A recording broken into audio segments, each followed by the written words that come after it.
बिस्मिल्लाहिर्रहमानिर्रहीम। अस्सलाम वालेकुम। मेरे चैनल पर नई वीडियो सीरीज़ एविएशन इनसाइट्स में खुश आमदीद।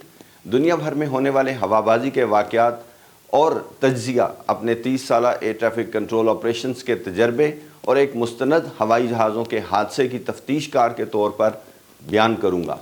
मुझे यकीन है कि ये वीडियोस आपके लिए एविएशन की दुनिया में होने वाले किसी भी अहम वाक़े पर मुस्तनद मालूमात से भरपूर होंगी।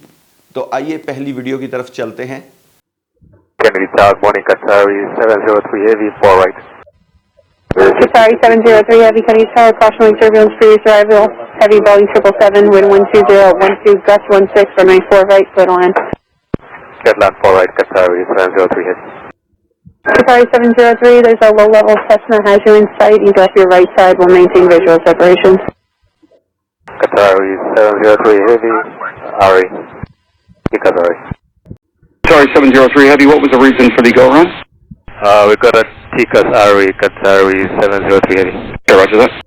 17 अप्रैल 2024 को अमेरिका में JFK इंटरनेशनल एयरपोर्ट पर कतर एयरवेज की मुसाफिर बरदार फ़्लाइट कतारी 703 लैंड करने से सिर्फ 3 मील पहले एक खौफनाक हादसे का शिकार होने से बाल बाल बच गई। कतर एयरवेज की ये फ़्लाइट जब लैंडिंग से तकरीबन 8 मील दूर थी तो उसने JFK कंट्रोल टावर को कॉल किया।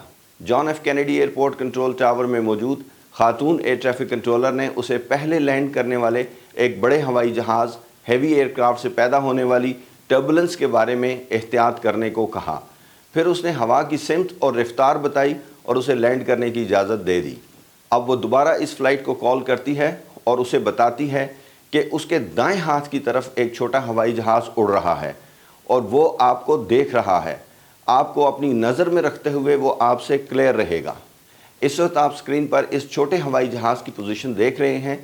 ये कतरी बोइंग 747 के बिल्कुल नज़दीक सीधे हाथ पर है। टावर कंट्रोलर हवाई जहाज़ों को आपस में एक दूसरे के नज़दीक ला सकते हैं अगर वो दोनों हवाई जहाज़ एक दूसरे को देख लें और देखते हुए एक दूसरे से क्लियर रहें। कतर एयरवेज का पायलट टावर की कॉल सुनने के बाद अभी सोच ही रहा होगा कि उसे टीकैस आरए की वार्निंग कॉकपिट में सुनाई दी। बहुत ख़तरनाक सूरत हाल थी। इसका मतलब ये था कि कोई एक जहाज़ उसके इतने नज़दीक है कि वो उससे टकराने वाला है और इस वार्निंग के अंदर हवाई जहाज़ को मुमकिना तसादुम से बचने के लिए एक रास्ता भी बताया जाता है और वो इस कतरी फ़्लाइट के लिए ये था कि वो अपनी लैंडिंग कैंसिल करके फ़ौरन बुलंदी की तरफ चढ़ना शुरू कर दे ताकि नीचे वाले जहाज़ से महफूज रह सके। जैसे ही कतरी हवाई जहाज़ के कैप्टन ने टीकैस आरए वार्निंग का बताया उसके साथ ही उसने अपनी लैंडिंग कैंसिल कर दी और बुलंदी की तरफ जाना शुरू हो गया। गोइंग अराउंड टावर कंट्रोलर बहुत रिलैक्स्ड आवाज़ में कतरी हवाई जहाज़ के पायलट को वापस अप्रोच को चेंज करने को कह देती है क्योंकि अभी ये जहाज़ दोबारा लैंडिंग पोजीशन में आने के लिए दूसरी यूनिट रेडार के साथ रहेगा जिसे हम अप्रोच कंट्रोल कहते हैं। अप्रोच कंट्रोलर इस हवाई जहाज़ को दोबारा लैंडिंग पोजीशन में लाने के लिए मोड़ना शुरू करता है और उसे रेडार की मदद से रास्ता बताता है जिसे रेडार वेक्टरिंग कहते हैं। साथ ही रेडार अप्रोच कंट्रोलर इससे पूछता है कि आपने गो अराउंड क्यों किया था, लैंडिंग क्यों कैंसिल की थी, जिसके जवाब में कतर एयरवेज की फ़्लाइट के कैप्टन ने उसे बताया कि उन्हें टीकैस आरए की वार्निंग मिली थी, रेजोल्यूशन एडवाइजरी मिली थी। ये एक सीरियस इंसिडेंट कहलाता है और इसके होते ही पायलट इसी फ्रीक्वेंसी पर उसी वक्त अनाउंस कर देता है कि उसे टीकैस आरए हुआ है, जो इस कतरी फ़्लाइट के कैप्टन ने भी कर दिया था।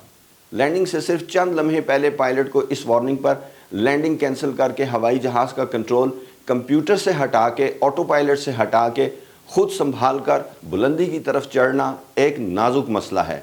ये दो बिल्कुल मुख्तलिफ तरह की सेटिंग्स हैं। यानी पहली तो हवाई जहाज़ को लैंड करने की सेटिंग्स है, उसके व्हील्स भी डाउन हैं और अब उसे हवाई जहाज़ की तमाम सेटिंग्स टेक ऑफ क्लाइंब करने के लिए, ऊपर जाने के लिए चेंज करनी पड़ेंगी। और चूंकि ये काम रेजोल्यूशन एडवाइजरी पर हो रहा था यानी तसादुम की सूरत हाल से बचने के लिए हो रहा था तो उस वक्त वैसे ही वक्त बहुत कम था। कंट्रोल टावर में मौजूद एयर ट्रैफिक कंट्रोलर खातून की गलती ये है कि उसने छोटे हवाई जहाज़ को कतर एयरवेज की फ़्लाइट के रास्ते में बहुत नज़दीक आने की इजाज़त दे दी थी। ऐसी कौन सी मजबूरी थी कि इस छोटे हवाई जहाज़ को एक बड़े हवाई जहाज़ के रास्ते के इंतहाई करीब आने की इजाज़त दे दी कि तसादुम का ख़तरा पैदा हो गया। मैंने अपने 30 साला एयर ट्रैफिक कंट्रोल कैरियर में इस तरह की बेशुमार लैंडिंग्स करवाई हैं اور اس طرح کے چھوٹے ہوائی جہازوں کی فلائنگ جسے ہم سرکٹ لینڈنگ یا لوکل فلائنگ کہتے ہیں کروائی ہے۔ آپ بڑی آسانی سے اس چھوٹے ہوائی جہاز کو اس بڑے ہوائی جہاز کے راستے سے دور ہولڈ کروا سکتے ہیں۔ اگر میں اس کی جگہ ہوتا تو یہ کہتا end of right down with left hand orbit, اس سے یہ ہوائی جہاز اس سے بہت دور رہتا۔ میں یہ سمجھتا ہوں کہ یہ ایئر ٹریفک کنٹرولر خاتون بہت کیجول تھیں اور اس نے ذمہ داری کا مظاہرہ نہیں کیا۔ ہم اپنی مختلف ویڈیوز میں یہ بات کرتے رہتے ہیں کہ دنیا کے بڑے بڑے ایئرپورٹس پر بہت زبردست نظام موجود ہوتے ہیں جو ہوائی جہازوں کو محفوظ رکھتے ہیں، لیکن آپ اس صورتحال کو کیا کہیے گا جہاں دونوں ہوائی جہاز اتنے قریب آ گئے کہ تصادم کا خطرہ پیدا ہو گیا؟ جان ایف کینیڈی ایئرپورٹ ان ایئرپورٹس میں سے ایک ہے جن کی طرف ہم دیکھتے ہیں کہ اس طرح کا نظام ساری دنیا میں ہونا چاہیے۔ بہرحال یہ میرا ذاتی خیال ہے اور اس حادثے کی تحقیقات سے اس کا کوئی تعلق نہیں ہے۔ اب اس واقعے کی تحقیقات NTSB کا تحقیقاتی ادارہ کرے گا اور پھر یہ پتہ چل جائے گا کہ غلطی کس کی تھی اور کیا سزا ملے گی۔ جب قطر ایئر ویز کی اس فلائٹ نے اپنی لینڈنگ کینسل کی، گو راؤنڈ کر لیا یعنی بلندی کی طرف چڑھنا شروع کر دیا، تو اس خاتون کنٹرولر نے اپروچ کنٹرولر کو شاید صرف یہی بتایا تھا کہ اس ہوائی جہاز نے گو راؤنڈ کیا ہے، اور اس نے یہ شاید نہیں بتایا تھا کہ TCAS RA ریزولوشن ایڈوائزری ہوئی ہے۔